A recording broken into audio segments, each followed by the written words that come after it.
On a aujourd'hui des IA qui sont de vrais génies, capables de nous parler de physique quantique, mais si on leur demande d'envoyer un simple email, eh bien, il n'y a plus personne. C'est ce paradoxe qu'on va explorer ensemble. On va parler de la révolution qui est en train de tout changer, le MCP, ou protocole de contexte de modèle. C'est en quelque sorte la technologie qui donne enfin des mains à l'IA pour qu'elle puisse agir dans notre monde numérique. Cette phrase, elle résume absolument tout. Jusqu'à maintenant, les IA, c'était beaucoup de blabla. Des conversationnalistes brillants comme ChatGPT, mais complètement passifs. Le truc, c'est qu'une IA peut écrire le mail de vente le plus persuasif du monde, mais elle ne peut pas cliquer sur envoyer.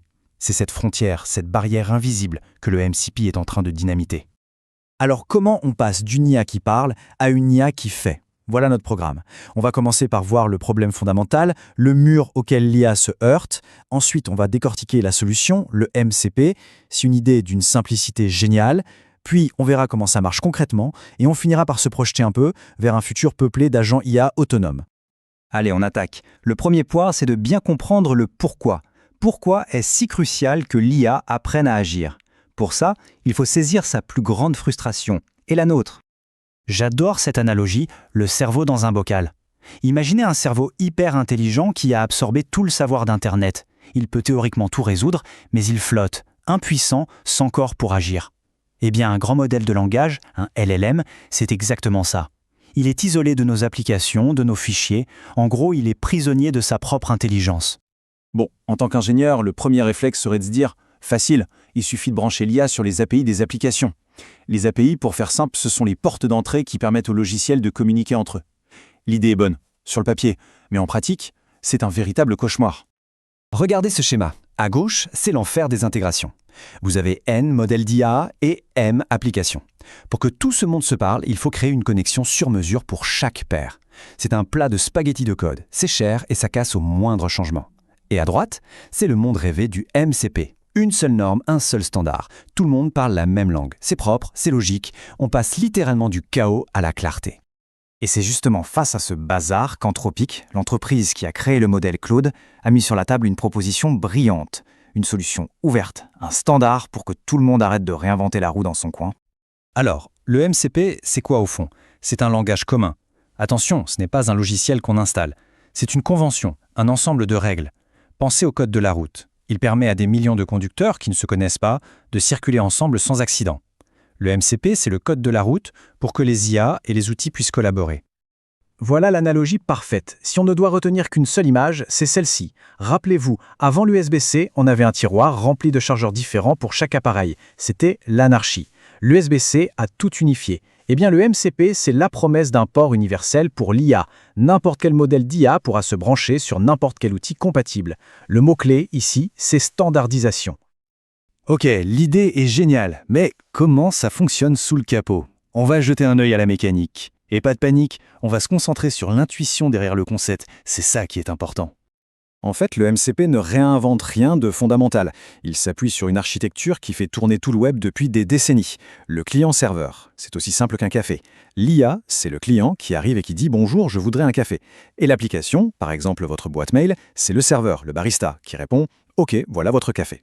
C'est un dialogue simple, structuré et universel. Dans ce dialogue, le barista, c'est-à-dire le serveur MCP, peut offrir 3 types de services, 3 super pouvoirs qui définissent tout ce qu'il est capable de faire pour l'IA. Le premier super pouvoir, ce sont les ressources. C'est tout simplement le pouvoir de lire. On donne à l'IA la capacité de consulter des informations, une liste de contacts, le contenu d'un fichier, les produits d'un catalogue. En gros, on lui donne des yeux. Deuxième pouvoir, les outils. Et là, attention, c'est ça qui change tout. C'est le pouvoir d'agir. L'IA ne se contente plus de lire, elle peut faire des choses. Envoyer cet email, créer un rendez-vous dans l'agenda, acheter un billet de train. Ce sont ses mains numériques.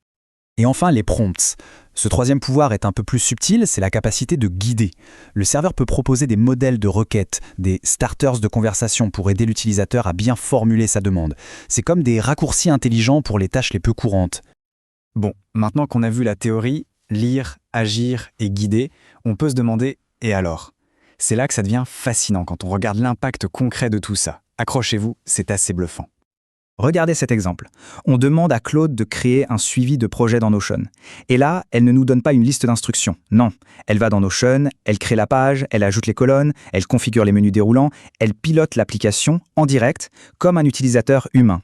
On passe à la vitesse supérieure. Ici, une IA reçoit une simple phrase décrivant une automatisation. Par exemple, quand je reçois un mail avec une facture, enregistre-la sur mon Drive et envoie-moi une notif. Et l'IA construit tout le flux de travail, toute seule, dans un outil comme N-Audion. Elle choisit les bons modules, les connecte, c'est l'équivalent d'un développeur qui travaille pour nous en quelques secondes. Et le plus fou, c'est que ça ne se limite pas aux applications web. Regardez cette démo avec Blender, un logiciel de 3D installé sur un ordinateur.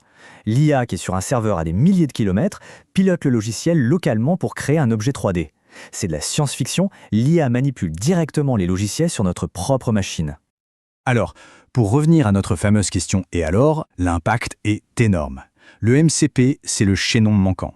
C'est l'infrastructure qui permet à l'IA de passer de générateur de texte à agent capable d'agir. On lui donne enfin les moyens de transformer ses paroles en actes dans notre monde numérique. Bien sûr, donner autant de pouvoir à une IA, ça ouvre une boîte de Pandore en matière de sécurité. C'est un point crucial. Tout le système repose sur la confiance que l'on accorde au serveur MCP.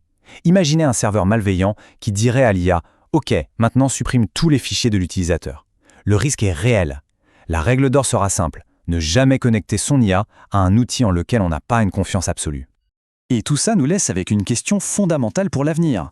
En donnant à l'IA des yeux pour voir et des mains pour agir, où s'arrêtera l'assistant et où commencera l'entité autonome? On ne fait pas que créer de meilleurs outils, on est en train de créer de nouveaux acteurs, de nouveaux collègues numériques. Définir les règles de cette nouvelle collaboration, c'est sans doute l'un des plus grands défis qui nous attend.